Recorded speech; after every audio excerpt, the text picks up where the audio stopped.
সন্ধ্যাবেলা আমার জামাই পিৎজা খেতে চাচ্ছিল, আর পিৎজা বানানোর জন্য তেমন কিছুই ছিল না, তাই তো আজকে ফাঁকিবাজি পিৎজা বানিয়ে 5 মিনিটেই তাকে খাওয়ালাম। আজকে পিৎজা বানানোর জন্য এক্সট্রা করে বাইরে থেকে কিছুই কিনে আনা হয়নি, ঘরে থাকা কয়েকটা উপকরণ দিয়ে কিন্তু আজকে এত সুন্দর সুন্দর মিনি পিৎজা বানিয়েছিলাম। সবসময় তো আপনাদের ভাইয়া বাজার থেকে পিৎজা না খেয়ে আমার হাতের পিৎজা বানানোটাই বেশি পছন্দ করে, আমি সবসময় তার জন্য বানাই। আর এখানে পিৎজা বানানোর জন্যই কিন্তু এখানে আমি সবকিছু কেটে নিলাম। প্রথমে পেঁয়াজগুলাকে একদম সুন্দর করে আস্ত করে কেটে কেটে এখান থেকে বের করে নিলাম, আর এইভাবে কিন্তু পিৎজার জন্য কাটতে হয়। আর আসলে বাসায় কোনো ক্যাপসিকামও ছিল না, এর জন্য এখানে আমি টমেটো নিয়েছি, আর সেটাই কিন্তু কুচি কুচি করে 2 রকম করে এখানে টমেটো কেটে নিলাম। মুরগির বেস্টের পিসটা আসলে আমি ফ্রিজে আলাদা করে আগে থেকে রেখে দিয়েছিলাম যখন মুরগি এনেছিল, আর এটা দিয়ে কিন্তু যে কোনো রেসিপি বানানো যায়। আর আজকে এটাই কিন্তু সুন্দর করে কুচি কুচি করে কাটতেছিলাম কেচি দিয়ে। আর এই তো কুচি কুচি করে বেস্টের পিসটা কেটে নিয়েছি, আর এখানে আদা আর একটু লবণ নিয়েছি, নিয়ে কিন্তু মিক্স করে এখানে একটু সরিষার তেল দিলাম, আর তারপরে কিন্তু এখানে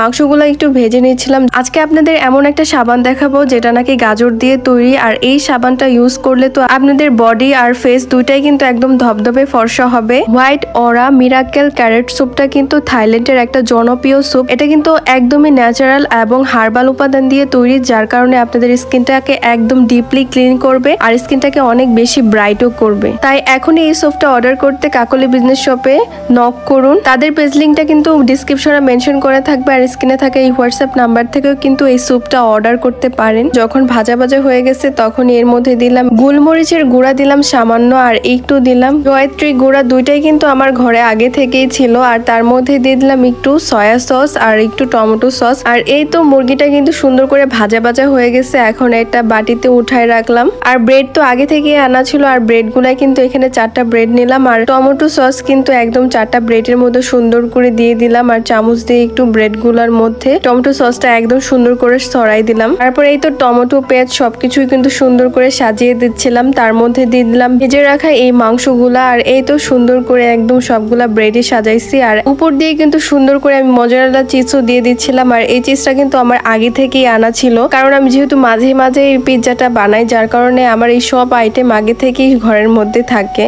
উপর দিয়ে সুন্দর করে মজারেলা চিজটা দিয়ে দিলাম, আর এই তো সুন্দর করে একটা ফ্রাই প্যান নিলাম, এর মধ্যে দিয়ে দিলাম সামান্য পরিমাপে ঘি, যেন নিচ থেকে একটু ফ্লেভার আসে। আর এই তো আস্তে আস্তে করে চুলার হিটটা দিয়ে দিলাম। মাত্র এই পিঠাটা হতে লাগবে আপনার 2 থেকে 3 মিনিটের মতন। আর দেখেন 2 থেকে 3 মিনিটের মধ্যে কিন্তু কি সুন্দর করে চিজগুলো একদম গলে গেছে। মাশাআল্লাহ, পিৎজাগুলো দেখতে সুন্দর হয়েছে। ঘরে যদি হুটহাট কোনো মেহমান আসে তাদেরকেও কিন্তু এইভাবে পিৎজা বানিয়ে দিতে পারবেন। আর আমার জামাই যেহেতু খেতে চাচ্ছে, আর 2 মিনিটের মধ্যে তার জন্য পিৎজা বানাইছি, আর সে তো বিশ্বাসই করতেছিল না যে এত তাড়াতাড়ি পিৎজা